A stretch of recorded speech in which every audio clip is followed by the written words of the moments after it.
Hello বন্ধুরা, সবাই কেমন আছেন? আশা করছি সবাই ভালো আছেন আর ভালো থাকবেন কুকিং উইথ সুনিতার চ্যানেলে।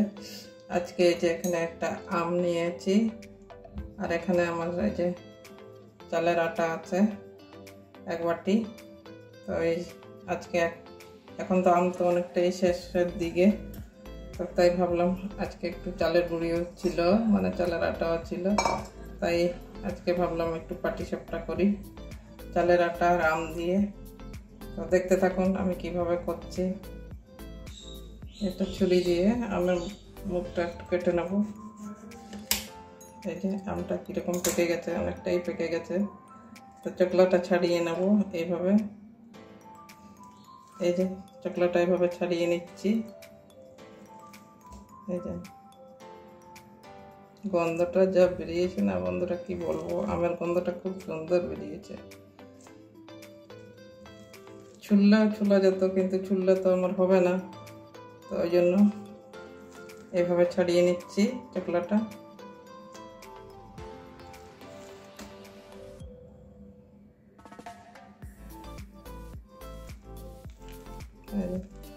এখন অনেক গাছে আম নেই, শেষ হয়ে গেছে, কিছু কিছু গাছে আম আছে। এই বাটির মধ্যে এই যে এই ব্যাটার দিয়ে ঘষে নেব এইভাবে।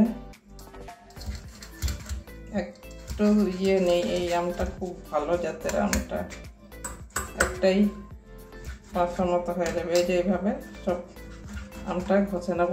একটু মানে অনেক আমে কি বলে একটু সুতো সুতো থাকে, এটা সেরকম না, একদম মানে কোনো ইয়ে নেই,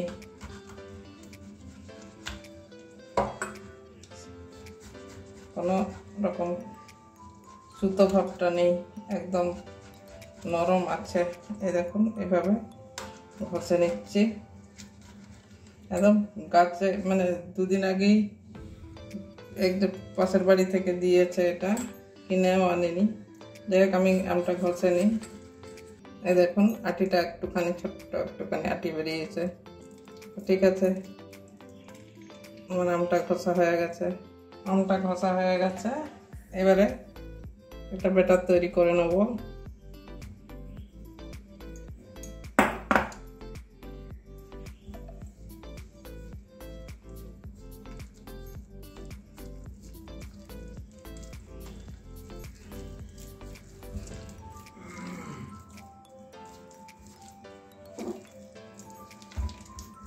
একটু জলও লাগবে, কারণ আমের ইয়েটা আমটা তো ঘন, অনেকটা ঘন বেরিয়েছে। এবারে একটু জল দিয়ে দেবো।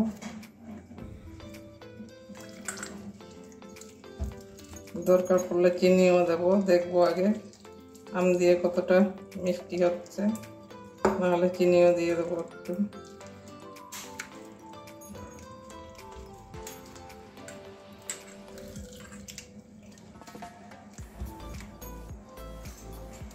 ভালো করে ব্যাটারটা ভালো করে একদম প্লেন ভাবে তৈরি করতে হবে।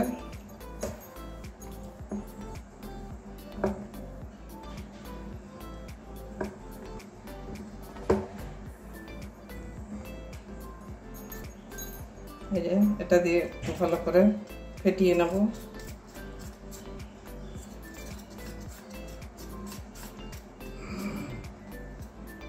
আরো একটু জল লাগবে, একটু পাতলা পাতলা করতে হবে।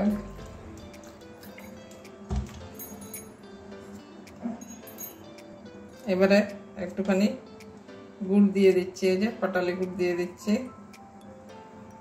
অনেকটা চালের গুঁড়ি দেওয়া হয়েছে, আর শুধু আম দিয়ে অতটা মিষ্টি হবে না, ওই জন্য একটুখানি গুড় মিশিয়ে দিচ্ছি পরিমাণ মতো। যে যেরকম মিষ্টি খেতে চাই সেভাবে দেব আর কি, বেশি দেবো না, এই কটা হলেই হয়ে যাবে আমার।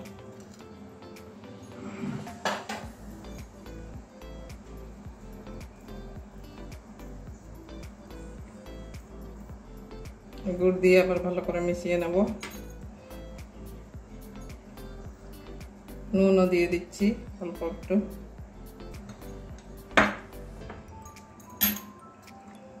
ভালো করে মিশিয়ে নেব। এই যে এইভাবে ব্যাটারটা তৈরি করে নিয়েছি। এই যে যাই হোক, এটাতে তো উঠছে না, তো এই যে বেশি পাতলাও করিনি আবার বেশি ঘনও করিনি। এবারে পুরটা তৈরি করে নেব। এবারে গ্যাসটা ধরিয়ে নিচ্ছি, পাটিসাপটার পুরটা তৈরি করব। কড়াইটা বসিয়ে দিয়েছি, কড়াই একটু ঘি দিয়ে দিচ্ছি।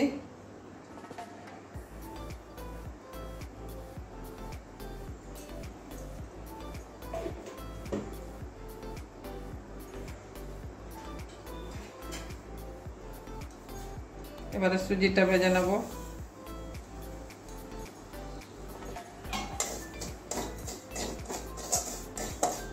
একটু লাল লাল করে ভাজবো সুজিটা, সুজি পুর করব। এখন সুজিটা আমার ভাজা হয়ে গেছে, লাল লাল করে ভেজে নিয়েছি। এবারে আগে একটু জল দিয়ে দেবো।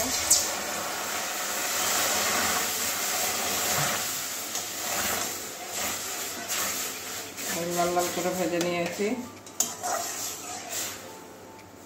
জল আর দুধ দিয়ে পুরটা বানিয়ে নেবো একটু। এবারে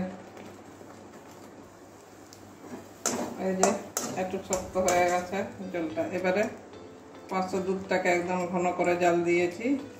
এবারে দুধ দিয়ে দিচ্ছি। এই সরটা দেখছেন কত মোটা সর হয়েছে।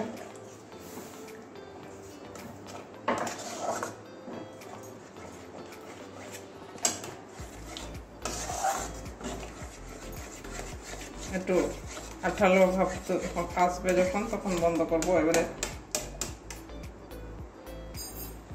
সুজিটা আমার হয়ে গেছে অনেকটা। এবারে চিনি দিয়ে দিচ্ছি। চিনিটা একটু বেশি মিষ্টি হবে, ওই জন্য চিনিটা দিয়ে দিচ্ছি। এবারে ভালো করে মিশিয়ে নেব।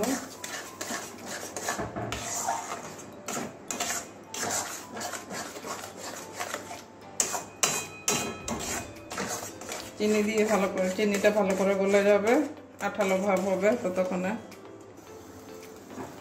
এই যে এভাবে একদম শুকনো শুকনো করে বানিয়ে নিয়েছি এটা পুরটা।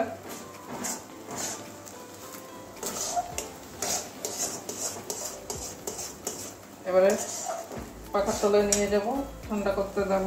একটা প্লেটের মধ্যে বেড়ে ঠান্ডা করে নেব।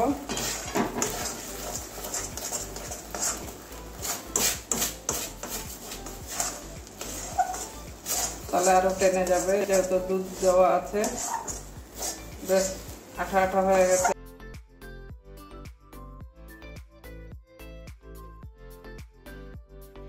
এবারে এই যে নন স্টিকার কড়াইটা বসিয়ে দিয়ে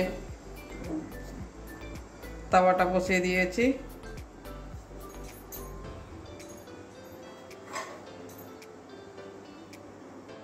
তাওয়াটা আমার গরম হয়ে গেছে। এবারে এই যে একটা ব্রাশ দিয়ে তেলটা ব্রাশ করে নেব।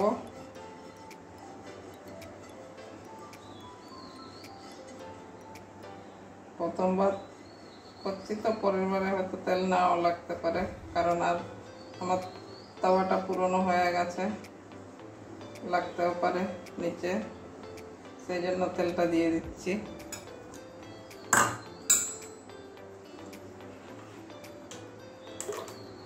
এই যে এই একটা হাতার সাহায্যে ব্যাটারটা এভাবে ঢেলে নেব।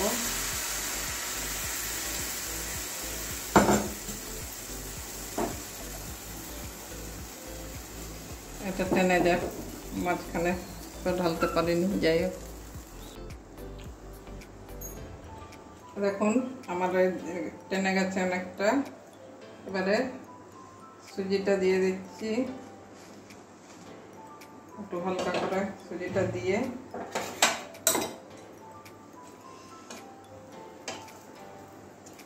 এভাবে আস্তে আস্তে করে এইভাবে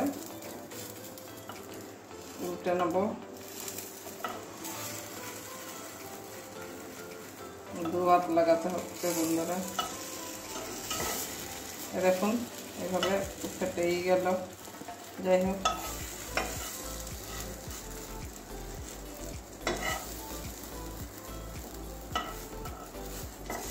এরকম প্রথমবার তো, যার জন্য একটু বুঝতে পারিনি, ভেঙে গেছে।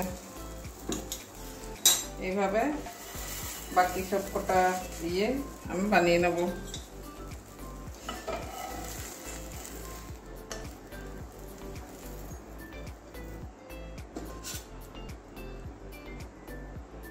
বাকি সব পরোটা পাটি সাপটাগুলো ওইভাবেই বানিয়ে নেব।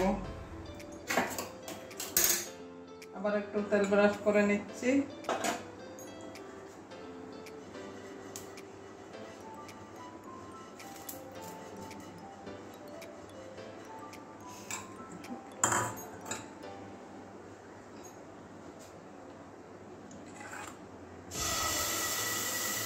একটু ঘন করে মাখতে হবে। আমার ময়দা ছিল না, যার জন্য বাকিগুলো ওইভাবেই বানিয়ে নেব। দেখুন আরেকটা ওইভাবে বানিয়ে নিয়েছি, এটা আর ফাটেনি। একটু চেপে চেপে দিয়েছি। এই যে প্রথমবারটা একটু ফেটে গেছিল, এবারেরটা একটু ফাটেনি। দেখুন এভাবে বাকি সব কটা পাটি সাপটা এভাবেই বানিয়ে নেব।